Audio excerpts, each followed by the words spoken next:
ఓం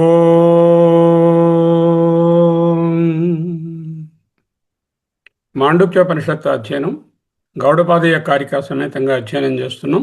శ్రీమద్ శంకర భగవత్పాద కృత భాష్య సమేత 121వ భాగంగా అధ్యయనం చేస్తున్నాం.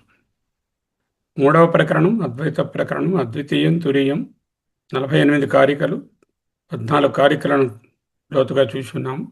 15వ కారిక రెండు ఎపిసోడ్స్ పడుతుంది. ఇవాళ శనివారం నాడు. ఈరోజు మొదటి భాగం 15వ కారికను చూస్తాం. కొంచెం పూర్వరంగం. ప్రమాణం అవ్వాలి అంటే ఏదైనా దానికి షడ్లింగాలు ఉండాలి అని నేర్చుకున్నాం. ఉపనిషత్తులలోనూ వేద పూర్వభాగంలోనూ ఈవెన్ వేదాంతంలో కూడా అక్కడక్కడ మనకు అడపా తడపా సృష్టి కలిగింది, పుట్టింది, క్రమము అని చెప్పినటువంటి వాక్యాలు అర్థవాదములు, గౌణములు అని చెప్పారు. ఎందుకలా చెప్పారంటే ప్రమాణభూతమైన వాక్యములు కావు, నా ప్రమాణం. ఎందుకు? ఈ షడ్లింగాలకు అవి లోబడి లేవు కాబట్టి. ఉపక్రమ ఉపసంహారము, ప్రారంభము ముగింపు ఒకే భావాన్ని సూచించాలి. ఈ అర్థవాద వాక్యాలలో అలా లేదు. అభ్యాస పునరావృతం, ఒకే భావాన్ని పదే పదే ఉపనిషత్తు ఎన్నోసార్లు నేహనానాస్తి కించన ఏకమేవాద్వయం బ్రహ్మ సదేవ సౌమ్య ఇదమద్రాగ్ర ఆసీత్ అంటూ అనేక సార్లు ఏకత్వాన్ని బోధించింది. కానీ ఎక్కడ భిన్నత్వాన్ని పునరావృత్తి పదే పదే చెప్పలేదు. అపూర్వత, ఆల్రెడీ నాకు ద్వైతం తెలుసును, నేను వేరు దేవుడు వేరు, నేను వేరు పక్కవారు వేరు అనేటటువంటి భావనలోనే అందరం ఉన్నాం అజ్ఞానంలో ఉన్నప్పుడు, ఈవెన్ చదువుకుంటున్నప్పుడు కూడా. అయితే ఆ ద్వైత భావం తెలిసిందని చెప్పడానికి శృతి అక్కర్లేదుగా. అందులో అపూర్వత ఏమున్నది? అంచేత ద్వైతం నుంచి అద్వైతానికి, దాసోహం నుంచి సోహానికి తీసుకువెళ్ళడానికే ఈ ఉపనిషత్తు ఉన్నది అంటూ అపూర్వత అనేది పూర్వ మీమాంస భాగంలో కానీ ద్వైతంలో కానీ లేదు.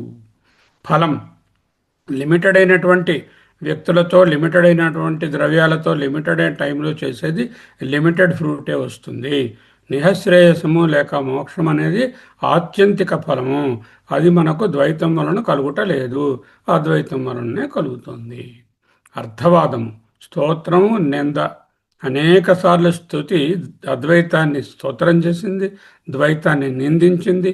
ద్వైతంలో ఉంటే నువ్వు తప్పకుండా మృత్యుమాప్నోతి యైహ నానేవ పశ్యతి అంటూ గట్టిగా చెప్పారు. తెలుసుకుంటే నువ్వు సత్యాన్ని దర్శిస్తావు, లేకపోతే ఈ భిన్నత్వంలో ఉంటే మహతీ వినష్టి అంటూ కూడా బోధించింది. ఉపపత్తి, హేతుబద్ధమైనటువంటి నిరూపణకు వాడినటువంటి తార్కిక కారణాలు, నిదర్శనాలు, దృష్టాంతాలు అన్నీ కూడా అద్వైతాన్ని మనకు చూపిస్తున్నాయి. ముఖ్యంగా స్వప్న దృష్టాంతము, తర్వాత ఆకాశ దృష్టాంతము, తర్వాత మాయావి దృష్టాంతము, ఇటువంటివన్నీ కూడా. ఉపక్రమోపసంహారో యత్ ప్రతీయతే తదేవ ముఖ్యార్థం. ఉపక్రమమునందు ఆరంభంలోను ఉపసంహారంలోను ఏదైతే ప్రతీయతే చెప్పబడినదో అదే ముఖ్యమైన అర్థము. కనుక ఏకత్వమే ప్రమాణం, సత్యం. మధ్యలో ఉన్నటువంటి ఉత్పత్తే హిప్రాక్, ఉత్పత్తికి ముందు అని చెప్పినటువంటి ఈ సృష్టి వాక్యాలు ఉన్నాయే, అవన్నీ గౌణము, అర్థవాదము, భవిష్యత్ వృత్యా, భవిష్యత్ బోధనను అపేక్షించి అన్నీ చెప్పుకున్నవే. మళ్ళీ ఒక్కసారి సమరైజ్ చేస్తున్నాను. 623లో ఉత్పత్తి వాక్యాలు అవాంతరములు, గౌణము. ప్రాగుత్పత్తే కంటే 623కి ముందు ఏకమేవ అద్వయం అని చెప్పినటువంటి 621 అండ్ 622 అనేటటువంటివి ప్రమాణము అంటూ చెప్తున్నారు. దీనినే ఇంగ్లీష్లో కూడా ఈ టేబుల్ చూపించడం జరిగింది. ఉపక్రమము బిగినింగ్, ఉపసంహారము కన్క్లూషను, అభ్యాసము రిపిటేషను, అపూర్వత యునిక్నెస్, ఫల ఫ్రూట్ ఆర్ రిజల్ట్, అర్థవాద or glorification. So even who doesn't really clearly understand Telugu, they can use this table also for the షడ్లింగములు. ప్రమాణమునకు గల షడ్లింగములు, the six important attributes for taking one particular వాక్యం or పుస్తకం as ప్రమాణం. Okay, కారికలో 3 ముఖ్య పదాలను వివరించుకోవాలని చెప్పుకున్నాము. ప్రాగుత్పత్తే ప్రకీర్తితం యత్ పృథక్త్వం.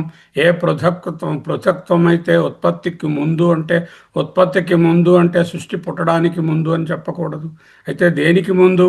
వేదాంతానికి ముందు, కర్మకాండ అనే భాగంలో అంటూ ఒక అర్థం.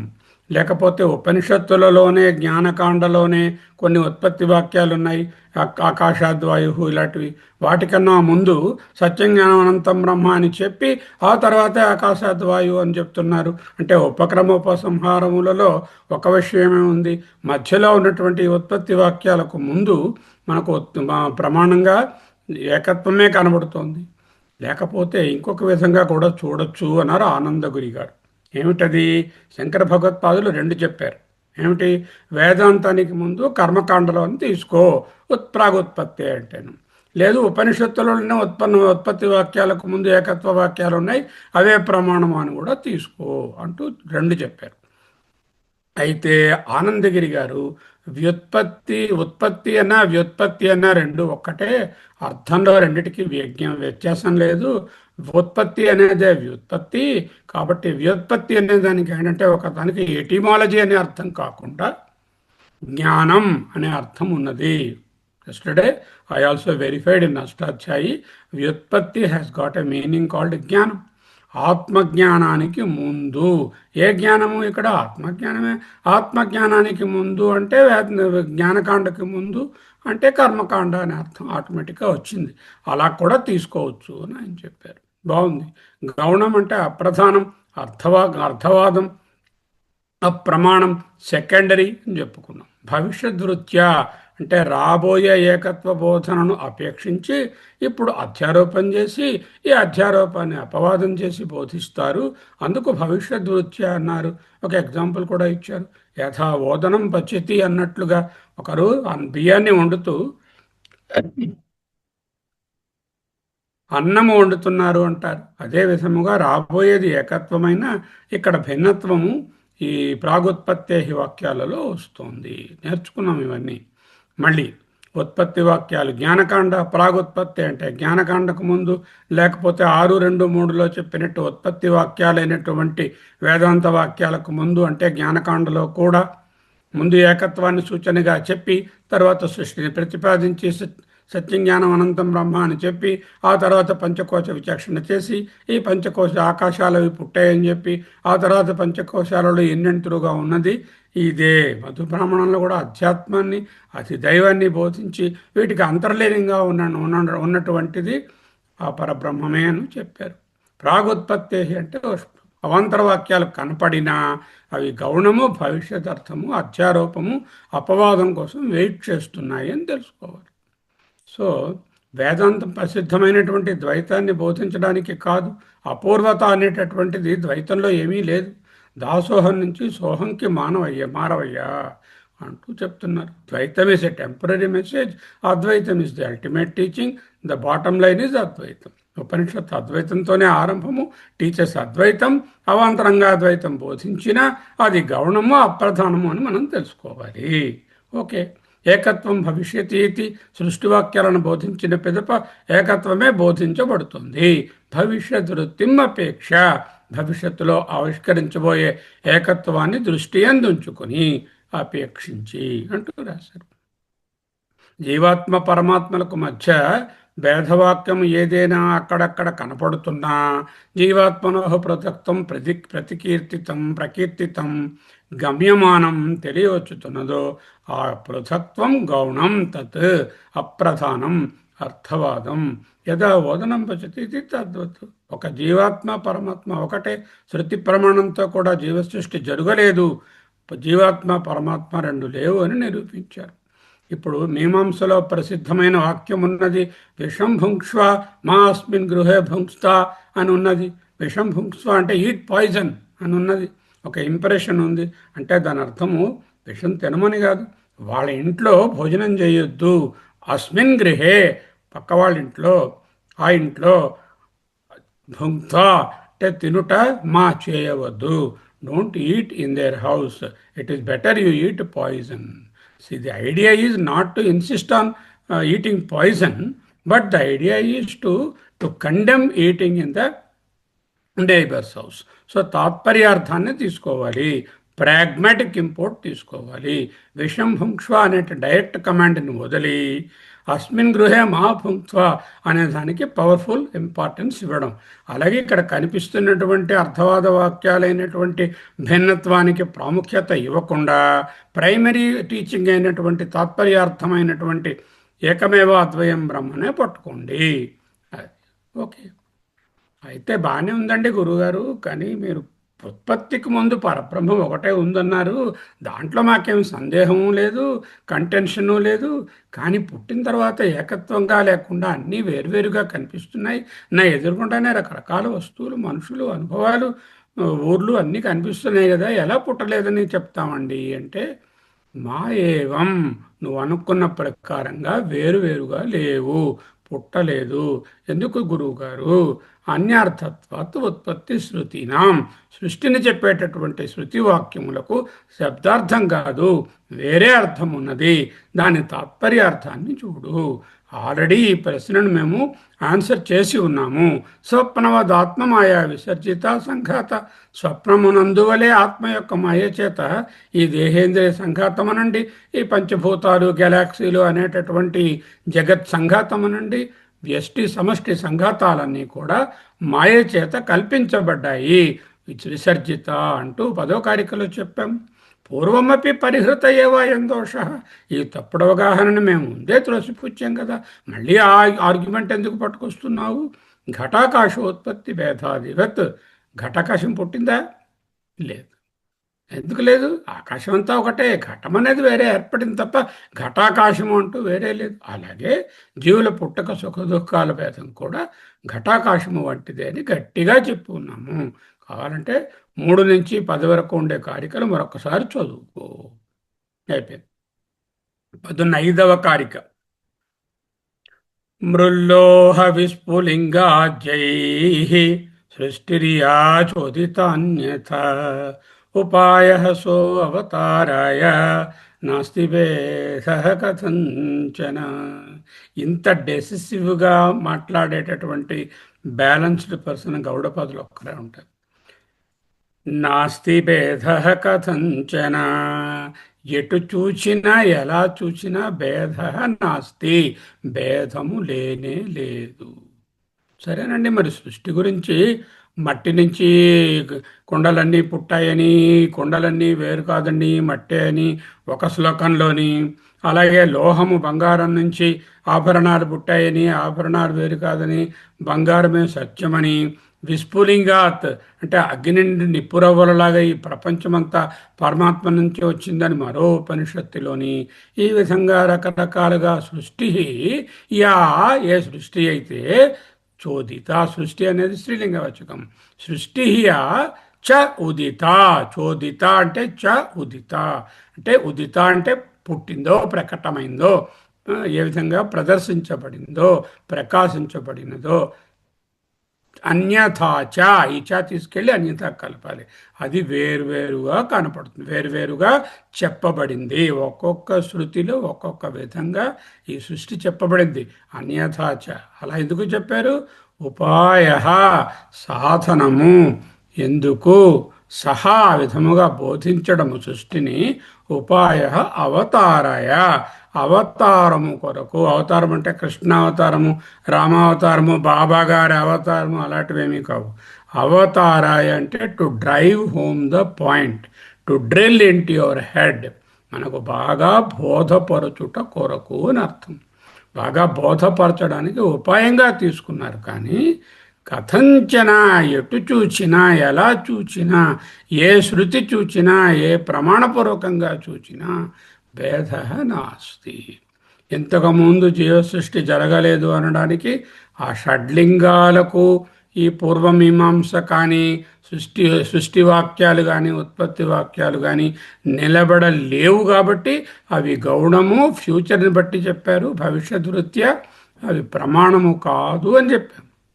ఇంకొక రీజన్ కూడా, జగత్తు పుట్టలేదు శృతి ప్రమాణం ద్వారా అని చెప్పారు, దాన్ని చూపిస్తున్నారు. అదే ఇప్పుడు చూడండి, కొంచెం డీటెయిల్గా ఉంటుంది, జాగ్రత్తగా పట్టుకోండి. మట్టి, లోహము, నిప్పురవ్వలు మొదలైన దృష్టాంతాలతో మృల్ లోహ విస్ఫులింగా అలాంటి దృష్టాంతాలతో ఏ సృష్టి వేర్వేరుగా నిరూపించబడినదో ఆ సృష్టి ప్రకారము అంటే ఆ సృష్టి చెప్పినటువంటి క్రమము బ్రహ్మ ఆత్మైకమునందు బ్రహ్మ ఆత్మ ఏకత్వమునందు బుద్ధి ప్రవేశించుట కొరకు అవతారాయ అవతారము కొరకు అవతారాయ చతుర్థిలో ఉంది. అవతారాయ అంటే చతుర్థి విభక్తి. అవతారము కొరకు. అవతారం అంటే ఏమిటండి? మళ్ళీ మన భగవంతుని రకరకాల పద్యావతారం దగ్గర నుంచి అవి ఏకరు పెట్టుకు రాకూడదు. బ్రహ్మ ఏకత్వం అనేటటువంటిది బుద్ధి యందు డ్రిల్ చేయడానికి, to firmly fix the idea of the ఏకత్వ, అది ఉపాయ భవతి.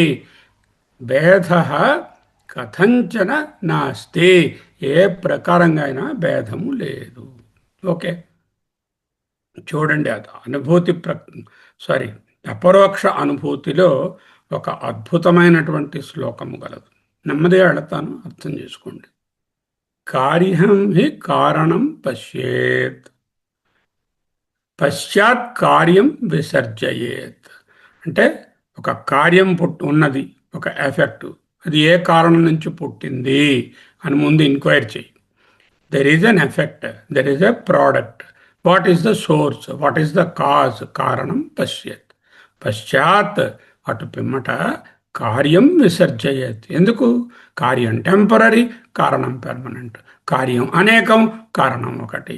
కార్యం అస్వతంత్రం, కారణం స్వతంత్రం. ఈ కారణాల వల్ల కార్యాన్ని పక్కన పెట్టు. కార్యం హి కారణం పశ్యేత్, పశ్చాత్ కార్యం విసర్జయేత్. ఓకే, కారణత్వం తతో నశ్యేత్. కార్యమే లేదు, మిథ్యాది, జస్ట్ కల్పన అని ఎప్పుడో చెప్పినప్పుడు కారణం అని చెప్పాల్సిన అవసరం లేదు. కార్యమే లేదంటే కారణత్వం తత, అటు పిమ్మట కారణత్వం నశ్యేత్. ఇంకేంటి మిగులుతుంది? కార్యకారణ విలక్షణమైన అవశిష్ట ఏదైతే మిగిలినదో తదేకో అవశిష్ట శివ కేవలోహం ముని, అటువంటి జ్ఞాని భవేత్, అవుతాడు, అవబోతాడు, భవేత్. అది సుమం భూయాత్ భవేత్. అది కార్యం హి కారణం పశ్యేత్, పశ్చాత్ కార్యం విసర్జయేత్, కారణత్వం తతో నశ్యేత్, అవశిష్ట భవతే ముని. First you see all the effects, the plurality of the world. This is all the karya. Okay, then say, oh, there is a karana for this. Paramatma is the karana. Then you go to the karana. Then you say, no, this karyam is all mithya, vitatham. Then karyam visarjayat.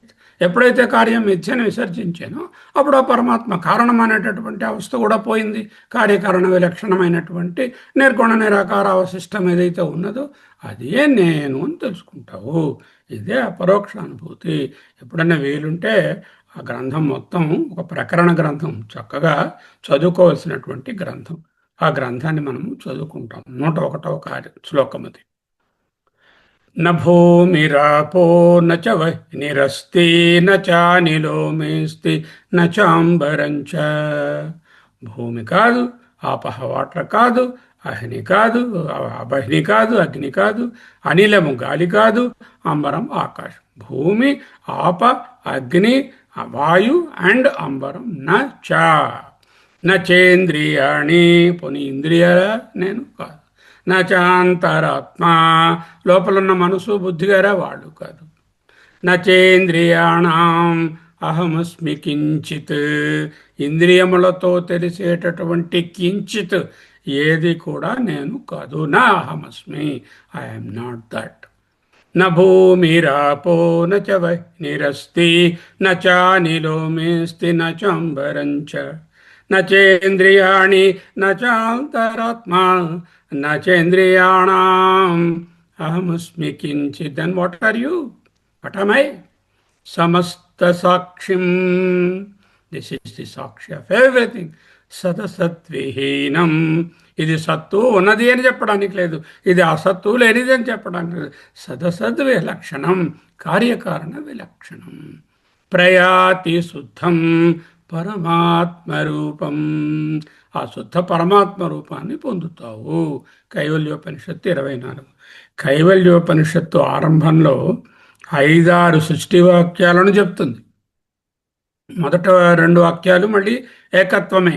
మొదటి 2 శ్లోకాలు ఎందుకు ఉపక్రమ ఉపసంహారం కాబట్టి starting కూడా ఏకత్వమే ఉంటుంది. మధ్యలో 3-4 శ్లోకాలేమో అగ్ని, వాయువు, భూమి ఇవన్నీ ఏవో చెప్పుకొని వచ్చి 24వ శ్లోకం దగ్గరకు వచ్చేసరికల్లా ఇవన్నీ అన్నలు చేసేస్తున్నారు. అంటే భిన్నత్వం అనేటటువంటిది లేదు. అంటే ముందు భిన్నత్వాన్ని చూపించి మళ్ళీ భిన్నత్వం లేదని చూపించడం, ఆ ప్రక్రియ చాలా క్లియర్గా కైవల్యోపనిషత్తులో కనపడుతుంది. సో ఇక్కడ ఏమిటి ఉదాహరణలు ఇచ్చారు? విస్ఫులింగ ఇచ్చారు, మృత్తు మట్టి ఇచ్చారు, లోహ అంటే బంగారం ఇచ్చారు. స యథాగ్నే క్షుద్ర విస్ఫులింగా వ్యుచ్చరంతి ఏమైవేత తస్మాదాత్మనః సర్వే ప్రాణాః సర్వే లోకాః సర్వే దేవాః సర్వాణి భూతాని వ్యుచ్చరంతి. ఏ విధముగా మండుతున్నటువంటి బాగా ప్రజ్వలిస్తున్నటువంటి అగ్ని నుంచి, మంట నుంచి ఈ విధంగా నిప్పురవ్వలు బయటకు వెళుతూ ఉంటాయో అలాగే ఏమైవ ఏతత్ తదాత్మానః సర్వే ప్రాణాః సర్వప్రాణులు సర్వే లోకాః ఇక దేవతలు, ఆయన ఇంద్రుడు గారు ఇందులోనే వచ్చారండి, ఆయన ఓ నిప్పు కణమే. సర్వే దేవాః సర్వాణి భూతాని చెట్లు చావరాలు జంగమాలు వ్యుచ్చరంతి బయటకు వస్తున్నాయి. తస్యోపనిషత్ ఇదే తెలుసుకోవలసింది. సత్యస్య సత్యం ఇదే సత్యానికి సత్యము. ప్రాణావై సత్యం ప్రాణం అంటే హిరణ్యగర్భ బ్రహ్మ, హిరణ్యగర్భకే సత్యము. తేషాం ఏష సత్యం వీటన్నిటికీ కూడా ఏష ఇదియే సత్యము. బృహదరణ్యకం ఈ విస్ఫులంగా ఇక్కడ పట్టుకొచ్చారు ఎవరు? గౌడపాదులు వారు. ఇదే మంత్రము మనకు ముండకంలో కూడా కనిపిస్తుంది. పక్క స్లైడ్లో చూద్దాం. ఈ 15వ కారిక చాలా ముఖ్యం. ఎందుకు? సృష్టి వాక్యాలు అనేకంగా కనపడుతున్నాయి. ఈ సృష్టి వాక్యాల ప్రకారంగా సృష్టి జరిగింది అనేటటువంటి భావనలో ఫిక్స్ అయిపోయే అవకాశం ఉంది. ఆ సృష్టి జరగలేదు అనేటటువంటిది ముఖ్య తాత్పర్యం. దానిని బోధించాలి.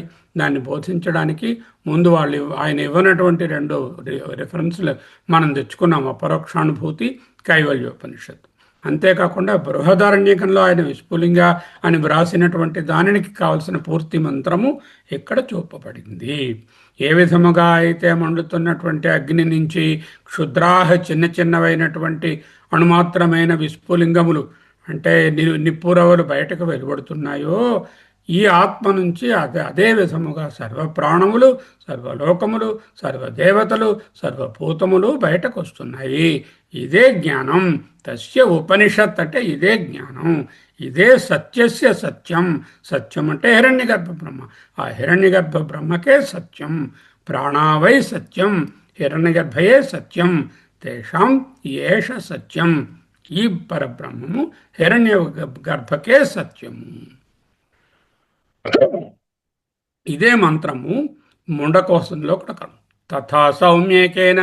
ఓహో, ఇప్పుడు ఛాందోగ్యం నుంచి మంత్రాలు తీసుకుంటున్నాం. ఏమిటి? మృత్ లోహము చెప్పారు. మృత్ అంటే మట్టి. యథా ఏ విధముగా సౌమ్య, oh my dear person, oh my dear student, ఏకేన మృత్పిండేనా ఒకే మట్టి ముద్దతో సర్వం అంతా మృణ్మయం మట్టితో చేయబడినంతా విజ్ఞాతం తెలియబడుతుందో, స్యాత్ తెలియబడుతూ ఉన్నదో, వాచారంభణం వికారో నామధేయం మృత్తికేత్యేవ సత్యం. నాయనా, ఎన్ని కొండలు, ప్రమిదలు, బాణలు చూస్తున్నా వాటిలో ఉన్నటువంటి సత్పదార్థము సారభూతమైనది మృత్తికయే కదా. ఒక ఉద్దిష్టాంతం. మళ్ళీ యథా సౌమ్యేకేన లోహమణినా సర్వం లోహమయం విజ్ఞాతగం. ఒక లోహాన్ని కానీ బంగారాన్ని తెలుసుకున్నట్లయితే దాని నుంచి పుట్టినటువంటి లోహమయమైనటువంటి ఇతర నగలన్నీ కూడా దాని అదే సారముగా గలిగినటువంటివే నామరూపాలను తెలుస్తుందో, స్యాత్ వాచారంభణం వికారో నామధేయం లోహం ఇత్యేవ సత్యం. ఇక్కడ లోహము అంటే బంగారము అని అర్థం. తర్వాత ఇంకొక శ్లోకం ఆయన కోట్ చేయలేదు ఇక్కడ, కానీ లోహం అన్నారు. లోహం అంటే ఇనుము కూడా కావచ్చు. ఇనుముకో శ్లోకం ఉంది. యథా సౌమ్యేకేన నఖ నింకృంతనేన సర్వం కార్ష్ణాయసం విజ్ఞాతం. నఖ నింకృంతనము. నఖ అంటే నెయిల్, నికృంతనం అంటే కట్ చేయడం, నెయిల్ కటర్. అంటే నెయిల్ కట్ చేసే బ్లేడ్స్ లాంటివి ఆ రోజుల్లో వాడేవారు వాళ్ళు, పుట్లాట్ నెయిల్ కట్టర్. అదే కాకుండా రకరకములైన instruments made of ISM. ISM అంటే ఇనుము. ఇనుము నుంచి వచ్చినటువంటివన్నీ తెలుస్తాయో, ఏ విధముగా ఇనుము నుంచి వచ్చినవన్నీ కూడా ఇనుమనే తెలుస్తాయో. స్యాత్ వాచారంభణం వికారో నామధేయం కృష్ణాయ సమిత్యవ సత్యం. ఆ నల్లని ఆ ఇనుమే సత్యం కదా అంటూ ఆ మూడు మంత్రాలు, ఈ మూడు కూడా సృష్టిని వేరు వేరు ఉదాహరణలతో బోధించేటటువంటి. అయితే ముండకంలో ఏమన్నారు? యథోర్ణనాభి, యథా సాయుధముగా సలెపురుగు సృజతే గ్రహణతే చ, పైకి దారాలను వదులుతుంది, మళ్ళీ వెనక్కి లాక్కుంటుంది. యథా పృథివ్యాం ఓషధయ సంభవతి, పృథివీ ఓషధులు పుడుతున్నాయి. యథా సతః పురుషాత్, ఏ విధముగా నిజంగా పురుషుని నుంచి మనిషి నుంచి కేశలోమాని, జుత్తు రోమములు మొదలైనవి. కేశం అంటే తల మీద ఉండేది, రోమములు అంటే శరీరం మీద ఉండేవి. తథా అదే విధముగా అక్షరాత్, ఆ అక్షర పరబ్రహ్మం నుండి సంభవతీయ విశ్వం, ఆ విధముగానే ఇది వస్తుంది. అంటే ఎలా ఉంది? చక్కగా ఏదో వస్తున్నది. మనిషి ఉన్నారండి, ఆయన వెంట్రుకలు పెరుగుతున్నాయండి, రోమాలు పెరుగుతున్నాయండి, అలాగే వస్తుందండి. అంటే ఏంటనమాట? చాలా ద్వైభావం ఉన్నట్టుగా బోధించబడ్డాయి ఈ శృతులన్నీ కూడా. యథా సుదీప్తాత్ పావకాత్ విస్ఫులింగా, యథా ఏ విధముగా సుదీప్తాత్ బాగా మండుతున్నటువంటి పావకాత్ అగ్ని నుండి విస్ఫులింగా నిపురవలు సహస్రశ అనేకంగా ప్రభవంతే స్వరూప, ఆ నిప్పుతో సరిపోలినటువంటి అన్ని విధాలా సరిపోలినటువంటివి ప్రభవంతే బయటకు వస్తున్నాయో. తథా అదే విధముగా అక్షరాత్, అక్షర పరబ్రహ్మ నుండి వివిధా అనేకమైన భావ పదార్థములు సౌమ్యా ప్రజాయంతే తత్ర చైవాపి యంతే, మళ్ళీ దాంట్లోనే కలిసిపోతున్నాయి. అటు ముండకం. ఈ శృతులన్నీ కూడా అదే చెప్తున్నాయి. యస్మాజ్జాతం జగత్సర్వం యస్మిన్నేవ ప్రలీయతే ఏనేదం ధార్యతే చైవ తస్మై జ్ఞానాత్మనే నమః. దేని నుంచి ప్రపంచమంతా పుట్టిందో, దేని ఎందైతే నిలబడి ఉందో, దేనిలోకైతే కలిసిపోతుందో అటువంటి మహాత్మునికి నమస్కారము. జన్మాద్యశయత అనే శ్లోకంలో, భారతానికి ముందు ఫస్ట్ రాసిన శ్లోకంలోనూ అదే చెప్పారు. ఎవని చేజనించు జగమెవని లోపల నుండు లీనమై ఎవని ఎందుడిందు పరమేశ్వరుడెవడు, మూల కారణం ఎవడు, అనాది మధ్యలయుడెవడు. అంటే ఇవన్నీ పుట్టాయి ఆయన దగ్గర నుంచని అవాంతర వాక్యాలు వస్తున్నాయి. ఇవన్నీ చూస్తే ఏమిటి? పరబ్రహ్మను ఒక ఆయన పెద్ద ఆయన పైన కూర్చున్నారు, ఆయన దగ్గర నుంచి ఇక్కడ వివరించినట్టుగా అగ్ని నుంచి విస్ఫులింగాలు, లేకపోతేనేమో ఊర్ణనాభి నుంచి దారాలు ఈ విధంగా వచ్చినట్టుగా వస్తున్నాయా అనేటటువంటి భావము కలుగుతుంది అందరికీ. దానిని త్రోసిపుచ్చడానికే ఇవన్నీ గట్టిగా చెప్తున్నారు. ఓకే. భాష్యం. ముల్లోహ విస్ఫులింగాది దృష్టాంత ఉపన్యాసై, మృత్ లోహము విస్ఫులింగములు మొదలైన దృష్టాంతములతో ఉపన్యాసై బోధింపబడిన సృష్టి యాచ ఉదిత, యా సృష్టి ఉదిత ప్రకటమైందో, ప్రకాశిత చ అన్యథా చ సహ అది సర్వాహ అంతా సృష్టి ప్రకార, ఈ సృష్టి ప్రక్రియ జీవ పరమాత్మైక బుద్ధిం, జీవ పరమాత్మలు ఒక్కటే అనేటటువంటి నాలెడ్జ్ని, జ్ఞానాన్ని అవతారాయ ఫిక్స్ చేయడానికి, to drive home the point, ఉపాయ అస్మాకం మనకు ఉపాయములు సాధనములు. యథా ప్రాణ సంవాదే వాగాద్య అసుర పాప్మ వేథాద్యాఖ్యాయిక కల్పిత. ఒక కథను చూపిస్తున్నారు ఎగ్జాంపుల్గా. ఆ కథ ఏమిటో ఇప్పుడు చెప్పుకుందాం. ప్రాణ వైశిష్ట్య బోధ అవతారాయ, ఆ దృష్టాంతంలో ఉన్న కథ ఏమిటో తెలుసుకుందాం. రకరకాల ఉపనిషత్తులలో కథ చెప్పుకున్న వరకు కొంచెం ఆపవచ్చు స్లైడ్. వేరు ఉపనిషత్తులలో ఈ కథ ఉంది. బృహదారణ్యకంలో ఉంది, ప్రశ్నోపనిషత్తులో ఉంది, ముండకోపనిషత్తులో ఉంది, చాలా ఉపనిషత్తులు ఉంది. ఏమిటా కథ? ఒకప్పుడు ఈ ఇంద్రియాలన్నీ కూడా వాళ్ళలో వాళ్ళు సమావేశమయ్యి ఈ ప్రాణము తానే గొప్పది అని విర్రవీగుతోంది. మనం దాని తాలూకా గర్వాన్ని అణిచివేయాలి. కన్నున్నదుట నేను లేకపోతే ఏది చూడలేరు, చెవులున్నా నేను లేకపోతే ఏది వినలేరు, నేను తినకపోతే ఏది తినలేరు, నేను మాట్లాడకపోతే ఏది చేయలేరు, నేను ఇంత గొప్ప ఇంద్రియాన్ని కదా, ప్రాణం గొప్ప ఏమిటి అని ఒక సంఘర్షణ, సంవాదం, డిబేట్ పట్టుకొచ్చాయి. ఆ డిబేట్ పట్టుకొస్తే అప్పుడు ఒక్కొక్కటి వాటి తాలూకా గొప్పతనాన్ని చెప్పుకుంటూ వస్తున్నాయి. బృహదారణ్యకండ ఎలా ఉంటుందంటే, ఇది ఉద్గీత బ్రాహ్మణం. ఉద్గీత అంటే సామగానం. ఆ సామగాన బ్రాహ్మణం. ఆ సామగానంలో ఇంద్రియాలన్నీ సామాన్ని గానం చేసి ఇంకా గొప్పతనం పొందుదామని ట్రై చేస్తాయి. ఏం చేస్తాయి? సామగానాన్ని ఉద్గీత చేసి పాడి, గట్టిగా పాడి దా బలం చేత ఇంకా బలం అవుదామని ప్రయత్నం చేస్తాయి. అలా ప్రయత్నం చేస్తుంటే ప్రతి ఇంద్రియం కూడా పాపాన్ని పొందుతుంది. ఎందుకు? అసురభావం పొందుతుంది. అంటే ఈ కన్నుందనుకోండి, మంచి చూస్తుంది, చెడు చూస్తుంది. మాట మంచిది మాట్లాడుతుంది, చెడు మాట్లాడుతుంది. మనసు మంచిది ఆలోచిస్తుంది, చెడుని ఆలోచిస్తుంది. చెవులు మంచిని వింటాయి, చెడుని వింటాయి. ఈ విధంగా పాపం కూడా వాటికి చుట్టుకుంది. ఎప్పుడైతే ఉద్గీతం మొదలెట్టాయో వాటి ప్రకటన చేసుకుందాం, వాటి శక్తి రెండింటికల్లా మంచి శక్తే కాకుండా దుష్ట శక్తి కూడా పాపం వచ్చింది. అలా పాపం వస్తే అవి ఏం చేసే పాపం? ఎలాగండి వీటికి సమాచారం అని చెప్పి అంపైర్ని పెట్టుకున్నాయి. ఎవరు అంపైర్ గారు? రిఫరీ బ్రహ్మగారు. బ్రహ్మగారి దగ్గరికి వెళ్ళి, మేము ఇలా ఉన్నామండి, మేము ఏం చేద్దాం అనుకున్నా సరే మాకు పాపం చుట్టుకుంటోంది, మరి మాలో ఎవరు గొప్ప మీరో తేల్చి చెప్పండి అంటూ బ్రహ్మగారి దగ్గరికి వెళ్ళేసరికి ఆయనేమో వీటన్నిటిని చూసి ఇప్పుడు వాటిలో ఉన్నటువంటి లోపాలను చూపించి ప్రాణాన్ని చూపించారు. ఇది ఇది మంచి ప్రాణము, ఇది చెడు ప్రాణము అని ఉండదు. ప్రాణంలో పాప ప్రాణము, పుణ్య ప్రాణము అని ఉండదు. మనసు పాపంగా ఉండొచ్చు, లేకపోతే బుద్ధి పాపంగా ఉండొచ్చు, కానీ అది పాపము చేత కొట్టబడలేదు. పాపం అనే రాక్షసులు ప్రాణం గట్టిగా ఉద్గానం చేస్తుంది. సామాన్యం చేస్తుంటే పాపం వెళ్ళి దాన్ని కొట్టబోయింది. ఆ కొట్టబోతే ఏమైంది? ఆ పాపమే చచ్చింది. ఎందుకు? ప్రాణం పాపం పొందలేదు కాబట్టి. ఇక్కడ ఏం చెప్తుందంటే ఉపనిషత్తు, ఒక మట్టి ముద్దను తీసుకుని ఒక గోడకి కొడితే అవుతుంది. గోడ విరుగుతుందా? మట్టి ముద్ద కింద పడిపోతుందా? గోడ అలాగే ఉంది, మట్టి ముద్ద ముక్కలైపోయి కింద పడిపోయింది.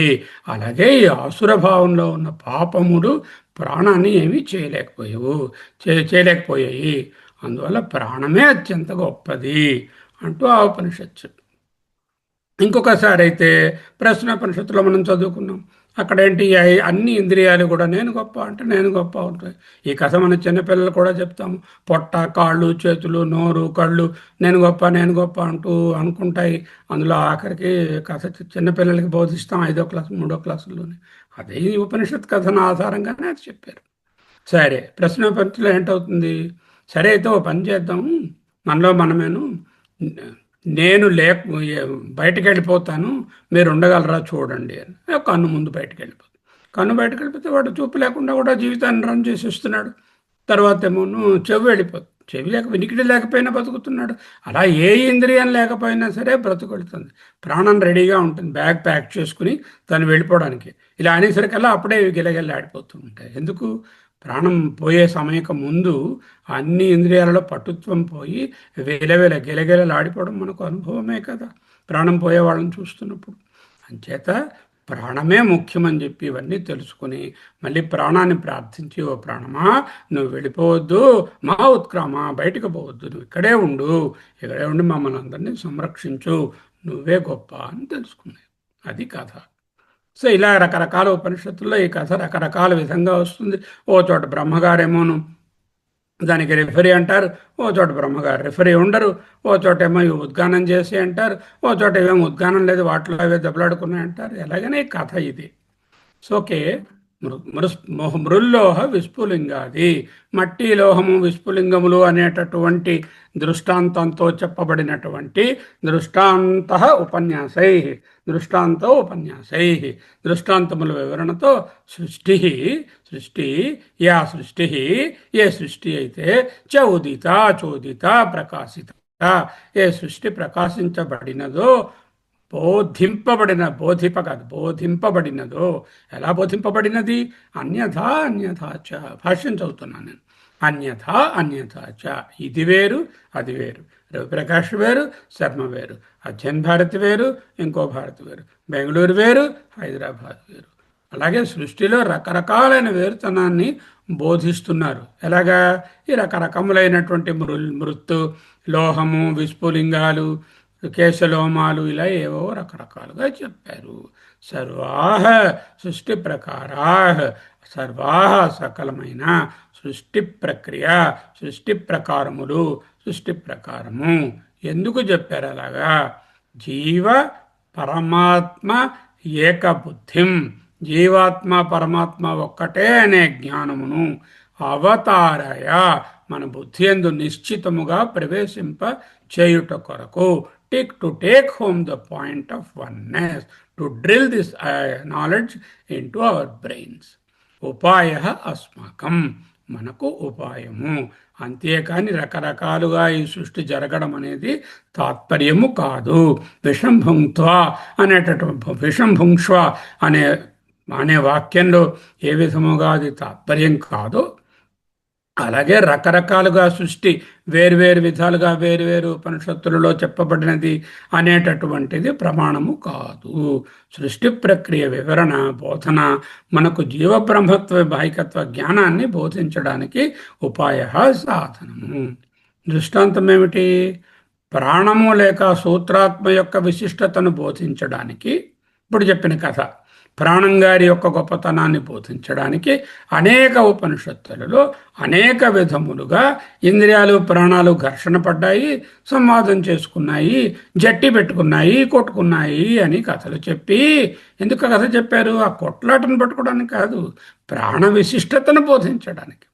వాళ్ళలో వాటి ఘర్షణ జరిగింది, ఎలా అవన్నీ ఘర్షణ పడ్డాయి, ఎవరు రిఫరీ, బ్రహ్మగారా లేకపోతేనేమో ఉద్గానం చేసాయా, ఊరికే మాట్లాడుకున్నాయా, అవి పట్టుకోవడానికి కాదు.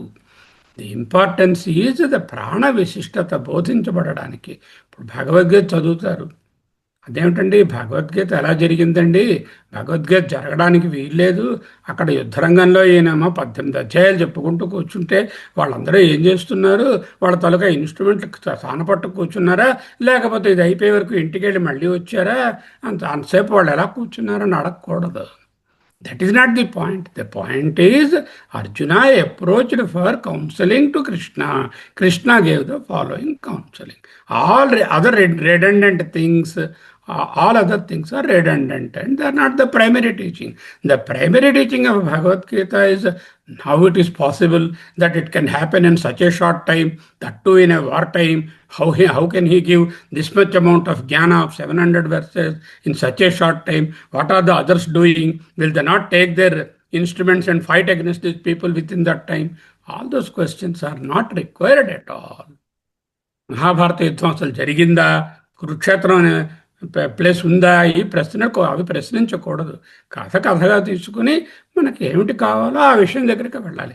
అలాగే ఇంద్రియాలు దెబ్బలాడుకున్నాయి, జట్టి పెట్టుకున్నాయి, పోటీ పడ్డాయి అనే విషయాన్ని పక్కన పెట్టి ప్రాణ విశిష్టతను బోధించడానికే ఆ కథలు రకరకాలుగా చెప్పబడి అన్ని ఓలాలేవు.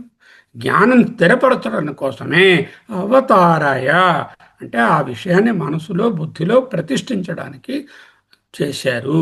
సృష్టి అనేటటువంటి కార్యక్రమాన్ని చెప్తున్నటువంటి వాక్యాలు కూడా, అంటే ఉత్పత్తిని బోధిస్తున్నటువంటి వాక్యాలు కూడా అటువంటివే. ఆ కథలను చూద్దాం. ఇప్పుడు చెప్పాను మీకు ఆ కథలు చూడటమేంది. అంటే సృష్టి అక్కడికిక్కడికి ఏమిటి కంపారిజను? ప్రాణములకు ఇంద్రియములకు, ప్రాణాలకు ఇంద్రియాలకు జరిగిన పోటీ ఒక్కొక్క ఉపనిషత్తులో ఒక్కొక్క విధంగా చెప్పబడింది. సృష్టి యొక్క కార్యక్రమము కూడా ఒక్కొక్క ఉపనిషత్తులో ఒక్కొక్క విధంగా. తైత్రీయంకి వస్తే ఆ మొట్టమొదటి పరమాత్మ ఉన్నాండి, ఆ పరమాత్మ నుంచి ఆకాశంగా డైరెక్ట్గా ఆకాశమే, పరమాత్మకు మధ్యన మళ్ళా హిరణ్య గర్భ బ్రహ్మ మరెవరూ లేరు. అక్కడి నుంచి పరమాత్మ నుంచి ఆకాశము వరుసగా 5 కిందకే వచ్చాయి. ఇంకో చోటకి పోతేనేమో పరమాత్మ అండి, అవ్యక్తం అండి, మాయ అండి, కిందనే ఈశ్వరుడు అండి, తర్వాత హిరణ్య గర్భ బ్రహ్మ అండి, హిరణ్య గర్భ బ్రహ్మ నుంచి ప్రజాపతులు అండి, ఇవండి లోకాలండి, భూతాలండి. ఇంకో దాంట్లోకి వస్తేనేమో అవేం లేదండి, డైరెక్ట్గా పరమాత్మ నుంచి తేజస్సు వచ్చిందండి, ఆ తేజస్సు నుంచి వాయువును జలం వచ్చిందండి, ఆ తర్వాత నుంచి మిగతా అన్నీ వచ్చాయండి. అది అక్కడ విధంగా ఛాందోగ్యంలో. మరి ప్రశ్నోపనిషత్తులకు పోతే మొదట రెండే మెటీరియల్స్ ఉన్నాయండి. ఒకటి రై అండి, ఒకటి ప్రాణం అండి. రయ్యే ప్రాణం అండి, ప్రాణమే రై అండి. ఇవి కలిసి సృష్టి ఏర్పడిందండి. ఇదే సృష్టి అండి. ఇంకో ఉపనిషత్తు. ఇంకో ఉపనిషత్తులో పోతే అన్నీ ఒకేసారి పుట్టాయి అన్నాను. అంటే ఒక్కొక్క ఉపనిషత్తులో ఒక్కొక్క విధంగా సృష్టి కార్యక్రమాన్ని చెప్పారు, వర్ణించారు. ఎలాగా ఒక్కొక్క ఉపనిషత్తులో ఈ జట్టిని, ఈ గొడవని, ఈ ఘర్షణని, ప్రాణానికి ఇంద్రియాలకు మధ్యన ఉన్న ఘర్షణను ఒక్కొక్క విధంగా వివరించారు. అలాగే ఇక్కడ కూడా ఒక్కొక్క విధంగా వివరించారు సృష్టి ప్రక్రియ. ఇది సబబేనా అని ఆలోచించవా? నిజంగా సృష్టి జరిగి ఉన్నట్లయితే అన్నిటిలోనూ ఒకే విధంగా సృష్టి క్రమం చెప్పబడి ఉండేది కదా. The fact that it is not congruent in all the Upanishads is itself an evidence that Srishti did not happen. This is the మీమాంస. మీమాంసలో ఏమిటి? నిజంగా ఏదైనా జరిగి ఉంటే అది 8 రకాలైనటువంటి ఉపనిషత్తులు చూస్తే 8 ఒకే క్రమంలో, ఒకే విధంగా, ఒకే ఆర్డర్లో, ఒకే స్టెప్స్లో రాయబడి ఉంటే ఓహో జరిగి ఉండొచ్చేమో అని అనుమానం రావచ్చు. ఒక్కొక్క దాంట్లో ఒక్కొక్క విధంగా రాస్తున్నారు. అప్పుడు ఎవరికితో ఏ ఉపనిషత్తు ఆ ఉపనిషత్తు తోచినట్టుగా చెప్తుందంటే ఆ కథ కల్పితమే అవుతుంది, కథయే అవుతుంది, ఆఖ్యాయికే అవుతుంది, కానీ అది నిజం అయి ఉండదు అని ఈయన వాదిస్తున్నారు. చూద్దాం. మృల్లోహ విస్ఫులింగాది, మట్టి లోహము విస్ఫులింగ సృష్టి ఎలా బోధించబడింది? అన్యథాచ, ఇది వేర్వేరని ప్లొరాలిటీగా బోధించబడింది. చాందోగ్యంలో తేజస్సు, జలము, పృథ్వీ అని, తైత్రేయంలోనేమో డైరెక్ట్గా పరబ్రహ్మము నుంచి పంచభూతాల క్రమంగాను, ప్రశ్నోపనిషత్తులో ప్రాణము రయ్యి అని, ముండకంలో ముందు ప్రాణం పుట్టిందండి, తర్వాత ఇంద్రియాలు పుట్టాయి, తర్వాత పంచభూతాలు పుట్టాయి అన్నారు ముండకంలో. ఐతిరేయంలో ముందు లోకాలు పుట్టాయండి, తర్వాత జీవ శరీరాలు పుట్టాయండి అన్నారు. ఇంకొన్ని చోట్ల ఇదం సర్వం అసృజత, ఏం క్రమం చెప్పకుండా ఇదంతా సృష్టింపబడినది అని చెప్పారు. బృహదారణ్యకంలో నిప్పురవులు అగ్ని నుంచి ఎలా వస్తాయో అలా ఈ ప్రపంచం అంతా వచ్చింది. స్వరూప అంటే సేమ్ రూపం ఉన్నటువంటివి, సేమ్ లక్షణాలు ఉన్నటువంటి అనేక రకములుగా చోదిత చ ఉదిత, చ అంటే వేర్వేరుగా, అన్యథా చ వేర్వేరుగా, ఉదిత ప్రకటించబడినవో, ప్రసంగించబడినవో, ఇదంతా దీనికి టెక్నికల్ వర్డ్ ఏంటంటే విగానము అంటారు. This Anandagiri has given this word. Paramarthananda has also discussed this word. విగానము. విగానము అంటే ఇన్కన్సిస్టెన్సీ. నిజంగా ఏదైనా ఒక విషయం జరిగి ఉంటే ఆ జరిగిన క్రమమును 4 సాక్షులను పిలిస్తే నలుగురు ఒక్కలాగే చెప్తారు. కోర్టులో ఏం చేస్తారు? 4 పిలుస్తారు, ఒక్కొక్కడు ఒక్కలా చెప్తారు. అప్పుడు ఏం చెప్తారు? విగానం అండి ఇదంతాను, వెరీ ఇన్కాన్గ్రెంట్. ఈయనంటాడు కత్తితో పొడిచాడంటాడు, ఆయన అంటాడు సుపాకీతో పొడిచాడంటాడు, ఇంకో ఆయన అంటాడు కొండ మీద తోయిస్తారండి అంటాడు. ఈ ఏది నమ్మమన్నారు? వీడు ఒక్కొక్క కథ ఒక్కలా ఉంది. ఇది విగానం అండి, very inconsistent. This is a proof to show that the creation did not happen in fact. That's why he is bringing the analogy of the prana and indriyas sangharshana. ప్రాణ ఇంద్రియాల యొక్క ఆ సంవాదము, ఘర్షణను ఎగ్జాంపుల్గా తెచ్చుకొని అదైతే ఏ విధంగా ఒక్కొక్క ఉపనిషత్తులో అలా రాయబడిందో ఈ సృష్టి కార్యక్రమం కూడా ఒక్కొక్క ఉపనిషత్తులో ఒక్కొక్కలా రాయబడింది. ఇది నిజంగా ఒకే విధంగా క్రమంగా జరిగి ఉంటే ఆ క్రమం అన్నిట్లో అచ్చుకుతున్నట్టు ఒకలాగే ఉండుండేది కదా. అలా లేదు. ఏకమేవ అద్వయం బ్రహ్మ చూడండి, ఏ ఉపనిషత్తులో చూసినా ఒకలాగే ఉంది. బ్రహ్మ ఒకటే అంటున్నారు, నిర్గుణం అంటున్నారు, నిరాకారం అంటున్నారు, నిరంజనం అంటున్నారు, కళ్ళకి చెవులకి చేతులకి దొరకదంటున్నారు, దానిలో ఏవి పార్ట్స్ లేవంటున్నారు, మలినాలు లేవంటున్నారు. ఈ వాక్యాలలో ఎంత ఏకత్వం ఉంది! అన్ని ఉపనిషత్తులో ఒకేలా ఉంది. సృష్టి తిరిగి వచ్చరికలో ఒక్క దాంట్లో ఒక్కలా ఉంది. This is an inconsistency, also called technically it is called వేదాంత పరిభాషలో విగానన్రా. ఎవరైనా డిస్కస్ చేస్తున్నారు, అదంతా విగానం. అంటే ఒక్కొక్కడు ఒక్కొక్కలా, అంటే పాట పాడేటప్పుడు అందరూ ఒకే ట్యూన్లో పాడితే అది సగానం, దాన్ని విడివిడిగా ఒక్కొక్కడు ఒక్కొక్క ట్యూన్లోని ఒక్కొక్క శృతిలోని పడుతుంటే అది విగానం అయిపోదు. అది నాయసే తప్ప దాంట్లో సారమేం లేదు. అందుకే విగానము అని పేరు పెట్టారు. విగానము వలన తాత్పర్థం అంటారు. తాత్పర్యం అన్న తాత్పర్థం అన్న ఒకటే. It's also a technical word which is equivalent to తాత్పర్యం. తాత్పర్థం అభావ, తాత్పర్థము లేదు, తాత్పర్యము లేదు. This is not a central message. What is not a central message? వేరువేరుగా వేరువేరు ఉపనిషత్తులలో వేరువేరు రకాలుగా చ ఉదిత ప్రకటించబడినటువంటి ఈ సృష్టి చ ఉదిత ప్రకాశిత తాత్పర్థం నాస్తి, తాత్పర్థం అభావ. దిస్ ఇస్ విగానం. This is not the central message of the Upanishad. Then what is the central message?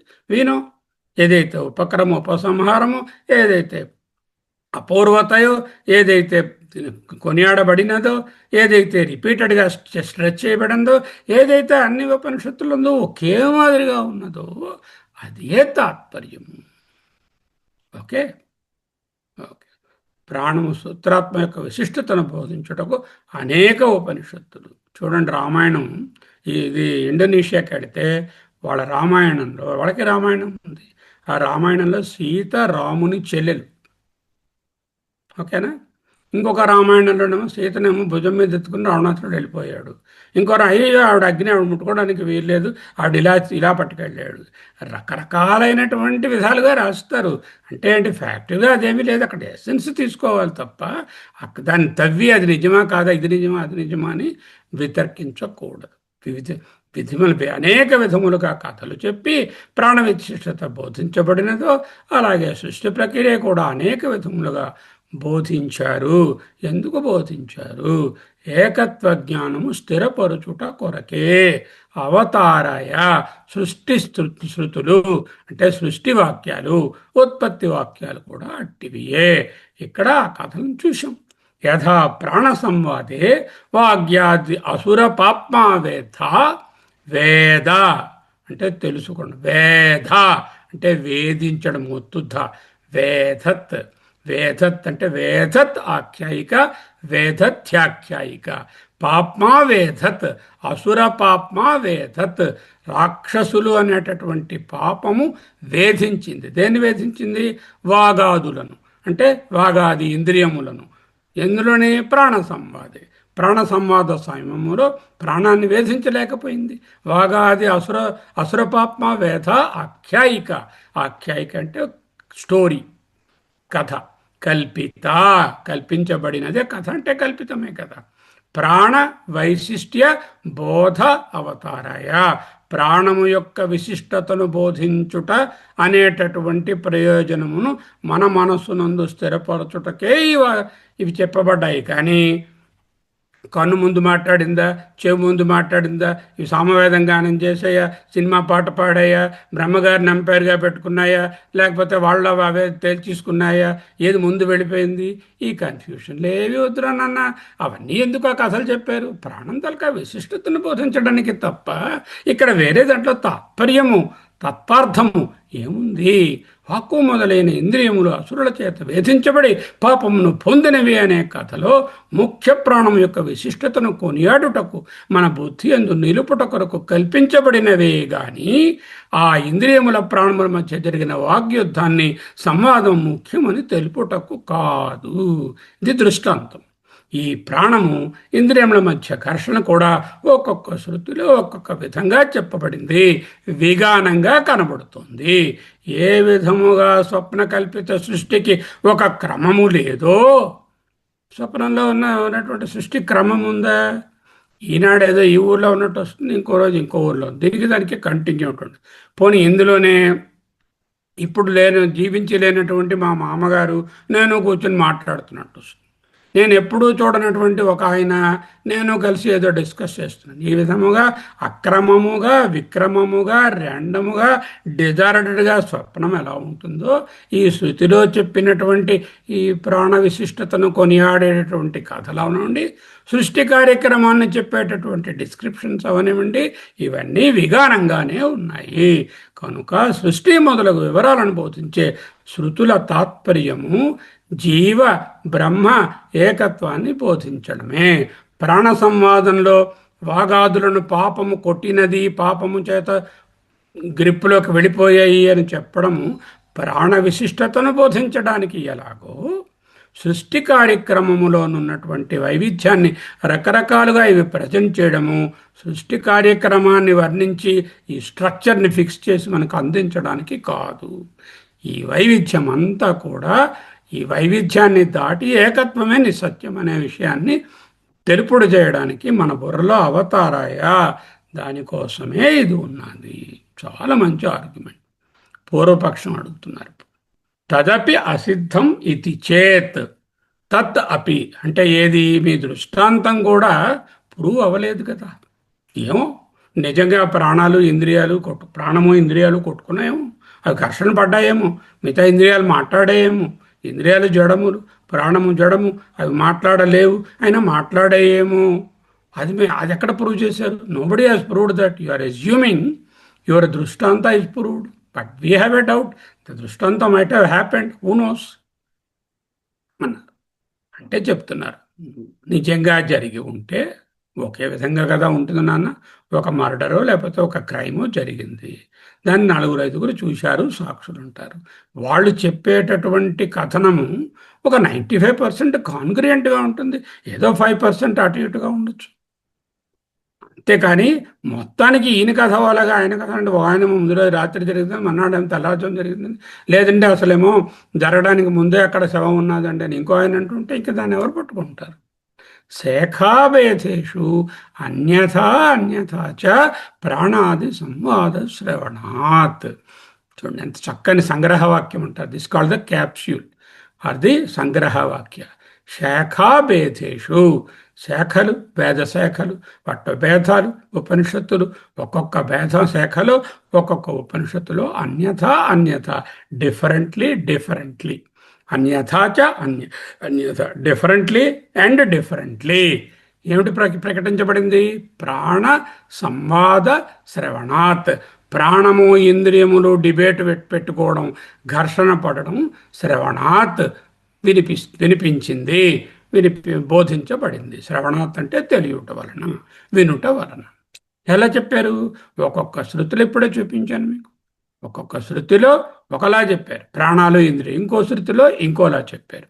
ఈ విధముగా ఉండేది అన్యథాచ. నీ డౌట్ ఏమిటి? ఆ ప్రాణాలను ఇంద్రియాలు నిజంగానే ఘర్షణ పడ్డాయి అని ప్రూఫ్ లేదంటున్నావు కదా. ఇదే ప్రూఫ్. నిజంగా ప్రాణాలు ఇంద్రియాలు ఘర్షణ పడి ఉంటే ఆ కాంటెక్స్ట్ అంతా అన్ని ఉపనిషత్తులలో ఒకే విధంగా వచ్చేది. ఓ చోట బ్రహ్మగారి ఎంపైర్ అంటున్నావు, ఇంకోగారు బ్రహ్మగారి ప్రసక్తే లేదు. ఓ చోట సమగానం చేశారంటున్నారు, ఓ రోజు అవే నోటుకొచ్చి అరుచుకున్నాయన్న అంటున్నారు. ఓ చోట ఏమో ఒకటి వెడిపోయింది అంటున్నారు, ఇంకో చోట వెళ్ళిపోవడం అనే ప్రసక్తి ఇంకా రాలేదు, డిస్కషన్లో ఉంది అంటున్నారు. ఈ కన్ఫ్యూషన్ అంతా ఎందుకు ఉంటుందయ్యా? ఆలోచించి ఒక్కసారి. ప్రాణ సంవాద శ్రవణం విన్నావా? ప్రాణ సంవాదం అనే కథని, ఆ ప్రాణము ఇంద్రియాలు కొట్టుకోవడం అనే కథను విన్నావు కదా. ఆ ఘర్షణను అది అన్నిట్లో ఓలా ఉందా ఏమిటి? అన్యథాచ శాఖాభేదేషు. ఒక్కొక్క ఉపనిషత్ శాఖ, ఒక్కొక్క వేద శాఖలో ఒక్కొక్కలో ఉంది. యది హి సంవాద పరమార్థ ఏవా భూత్. యది ఇఫ్ ఒకవేళ సంవాద, ఈ ఘర్షణ, ఈ ప్రాణాదుల ఘర్షణ పరమార్థ ఏవ ఇన్ రియాలిటీ అది జరిగి ఉంటే, అభూత్ అయి ఉంటే, ఏకరూప ఏవ సంవాద ఒకే విధంగా ఉండాలి అన్నిట్లోనే. సర్వశాఖాసు అన్ని శాఖల యందు అశ్రోష్యత వినబడి ఉండేడిది.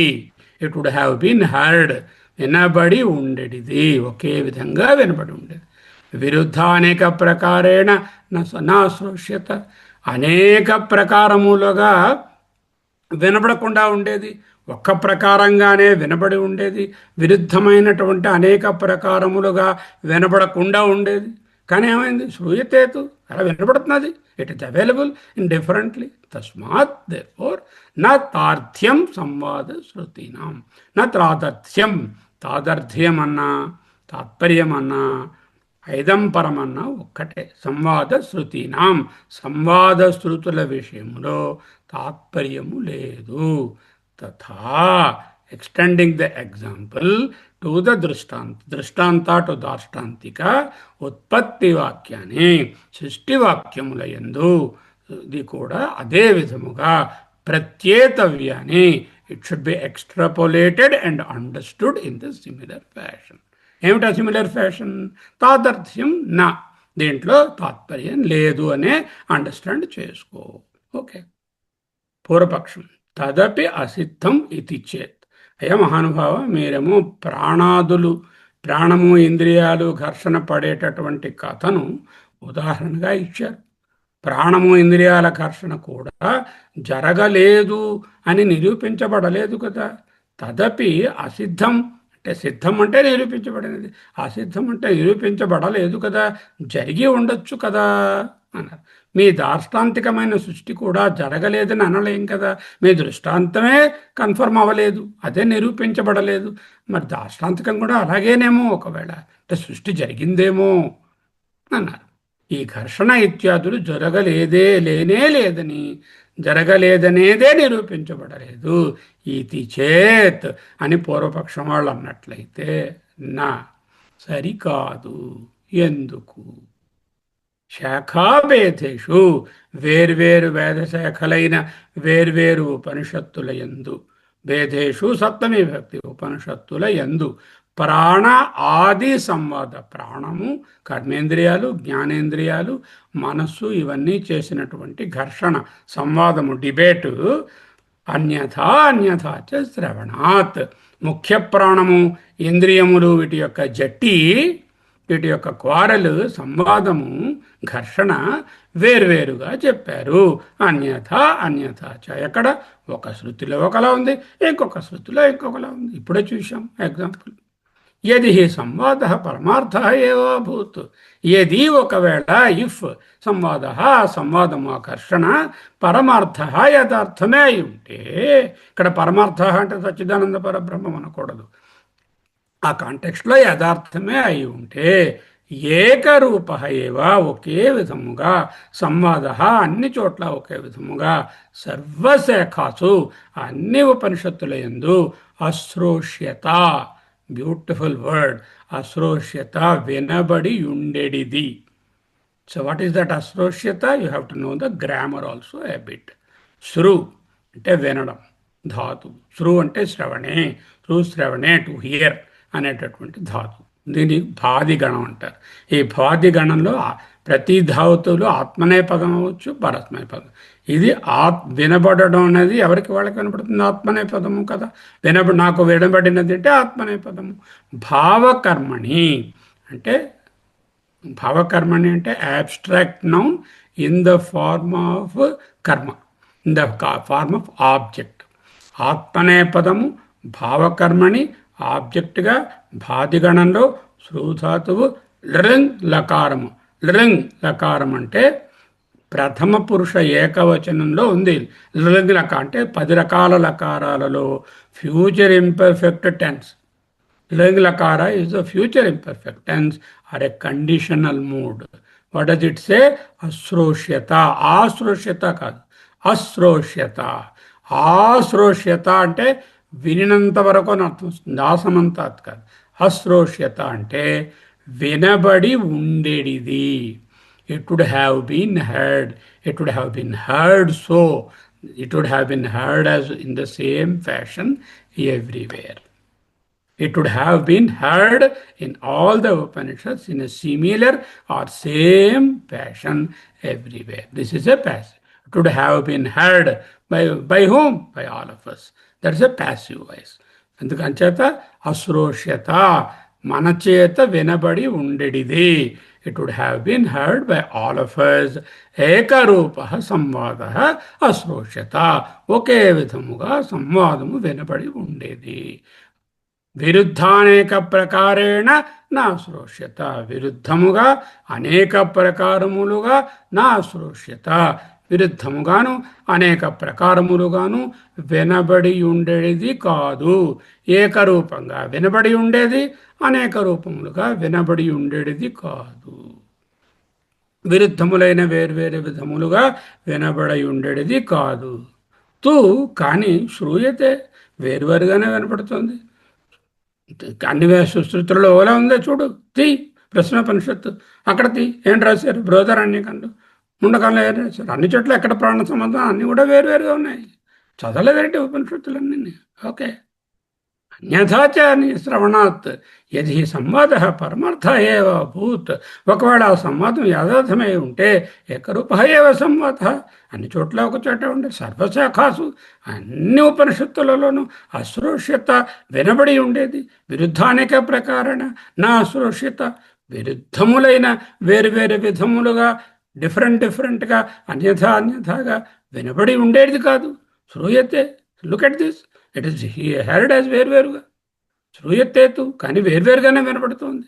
తస్మాత్, దిస్ ఇస్ ఎ బిగ్ తస్మాత్ అందువలన సంవాద శృతీనాం, సంవాదము అంటే ప్రాణమునకు ఇంద్రియాలకు మధ్యన సంవాదం జరిగినదనేటటువంటి ఉపనిషత్తులలోని కథలయందు ఈ ప్రాణ ఇంద్రియ సంవాదము ఘర్షణను చెప్పే శృతులయందు తాదర్థ్యం తాత్పర్యం ఇదం పర్యం, తత్పర్యం ఇదం పర్యం ఇదం అంటే ఇది, తత్ అంటే తాత్పర్యం, ఇదం పర్యం లేదు.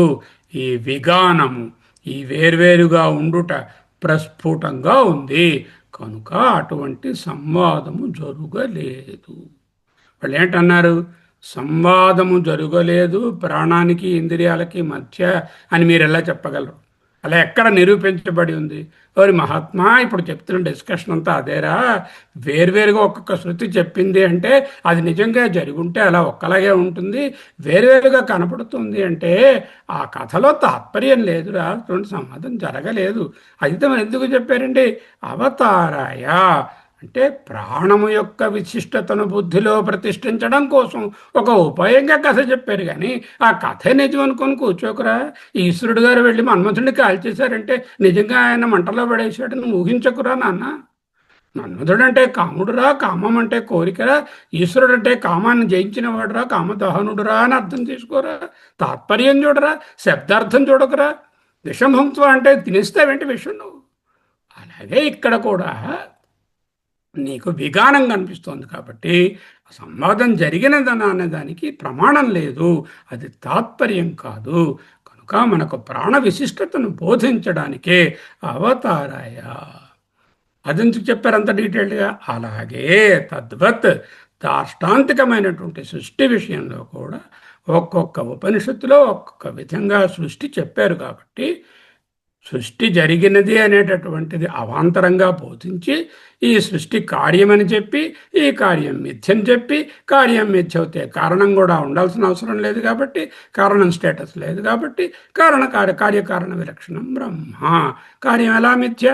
స్వప్నవత్, దృశ్యత్వాత్, అనిత్యత్వాత్, ఆగమాపాయిత్వాత్, తర్వాత అస్వతంత్రత్వాత్, పరతంత్రంగా ఉండు. ఈ కారణాల వల్ల సృష్టి మిథ్య, కార్యం మిథ్య అని చెప్పేస్తాం. కార్యం ఎప్పుడైతే మిథ్య అయిందో కారణం అనేది ఇంకా ఉండనే ఉండదు. కార్యం ఉంటేనే కారణం అని చెప్పాలి, కార్యం లేకపోతే కారణం చెప్పక్కర్లేదు. కార్యకారణం బ్రహ్మను బోధించడానికి అవతారాయ తథా, అదే విధముగా అదిగో ప్రాణ సంవాద శృతీనాం, ప్రాణమునకు ఇంద్రియాలకు జరిగిన సంవాదమును చెప్పినటువంటి శృతుల యందుల విషయంలో తాతర్థ్యం లేదు, తాత్పర్యం లేదు, ఇదంపర్యం లేదు. అది విగానము, అది అవతారాయ అంటే ప్రాణ విశిష్టతను బోధించడానికే చెప్పింది. కానీ అక్కడ నిజంగా అటువంటి సంవాదం జరగలేదు. తథా అదే విధముగా ఉత్పత్తి వాక్యాన్ని, సృష్టి వాక్యముల యందు వాక్యాన్ని, సప్తమి భక్తి వాక్యాన్ని ప్రత్యేతవ్యాన్ని తెలుసుకొనవలెను. To be understood like that. ప్రత్యేతవ్యాన్ని must be understood like that.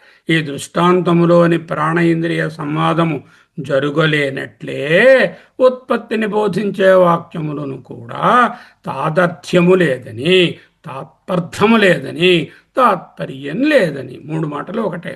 తాదర్థ్యం, తాత్పర్థం, తాత్పర్యం, ఇదం పర్యం అనేవి 4 సమానార్థకాలు. అంటే they are not the primary teaching. ప్రత్యేతవ్యాన్ని, to be understood like that. ఆ విధముగా తెలుసుకొనవలెను. ప్రత్యేతవ్యాన్ని తెలుసుకొనవలెను. ఏ విధముగా తెలుసుకొనవలెను? శృతియందు అనేక రకములైనటువంటి సృష్టిని బోధించే వాక్యాలు గలవు. కర్మకాండ పక్కన పెట్టండి, ఈవెన్ జ్ఞానకాండలో కూడా అనేక చోట్ల సృష్టిని బోధించేటి అవి ఒక్కొక్క శృతిలో ఒక్కొక్క విధంగా ఉన్నాయి. అన్నీ ఒకే మూసలాగా ఒకే స్ట్రక్చర్డ్గా లేవు. ఇది ఎలా ఉందంటే ప్రాణ సంవాదం జరిగినప్పుడు ప్రాణాలకు ఇంద్రియాలకు ఘర్షణ ఒక్కొక్క ఉపనిషత్తులో ఒక్కొక్క విధంగా చెప్పబడింది కాబట్టి అటువంటి సంవాదం జరగలేదు. ఆ ప్రాణం యొక్క ముఖ్య ప్రాణమైనటువంటి హిరణ్యగర్భ బ్రహ్మను స్తుతి చేయడానికే ఆ కథలు చెప్పారు అని తెలుసుకున్నావు కదా. అక్కడ తాత్పర్యం అంతకంటే వేరేమీ లేదని తెలిసింది కదా. అలాగే ఆ ఎనాలజీని ఎక్స్టెండ్ చేసుకుని సృష్టి వేర్వేరు ఉపనిషత్తులలో వేర్వేరుగా బోధింపబడినది అంటే ఈ సృష్టి ప్రక్రియను అధ్యారోపము చేసి ఈ కార్యాన్ని చూపించి ఈ ప్లోరాలిటీ అపీరెన్స్ అని చెప్పి ఈ ప్లోరాలిటీకి నిత్యత్వం లేదని, అనిత్యం అనిత్యత్వాత్, దృశ్యత్వాత్, కార్యత్వాత్ అండ్ దెన్ ఆగమాపయిత్వాత్, పరతంత్రత్వాత్ ఇది మిథ్య అని చూపించి, కార్యము మిథ్య అంటే కార్యం జరగలేదంటే అప్పుడు కారణం అనే మాట చెప్పక్కర్లేదు. కార్యకారణం విలక్షణం బ్రహ్మ. కాబట్టి బ్రహ్మ నుంచి జగత్తు పుట్టలేదు. జగత్ సృష్టి నిషేధ. హౌ సృష్ట్యా ధృత్యా జగత్ సృష్టి నిషేధ. ఓకే. నక్షుషా గృహ్యతే నాపి వాచ నాన్యైర్దేవై తపసా కర్మణా జ్ఞానప్రసాదేన విశుద్ధ సత్వ తతస్తు తం పశ్యతే నిష్కలం ధ్యాయమానః. ఓ